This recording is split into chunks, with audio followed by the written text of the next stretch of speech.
All systems are go. We're about 90 seconds from the launch of Space Shuttle Discovery. Go for launch, GC. Go. Got it. Go. Fido. Go. Bravo. Go. GC. Go. Max. Go. Eagle. Go. Econ. Go. FAO. Go. Payloads. Go. Scan for the customer. Go. DPS. We're go. Eco. Go. Booster. Go. Surgeon. Go. PRS. Go. Okay. And let's see. We'll wait on GNC. T-minus 60 seconds and counting.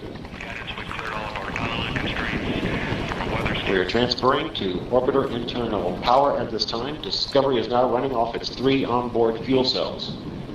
Coming up on a go for auto sequence start. MC, I hear you loud and clear. 5 mics. Tell me. Have you loud and clear as well? Thanks, sir. Go for auto sequence start. And we have a go for auto sequence start. Discovery's onboard computers have primary control of all the vehicle's critical functions. T-minus 17 seconds and counting. 15, 12, 11, 10, 9, 8, 7, 6, start, 2, 1, booster ignition, and liftoff of the Space Shuttle Discovery, returning to the space station, paving the way for future missions beyond.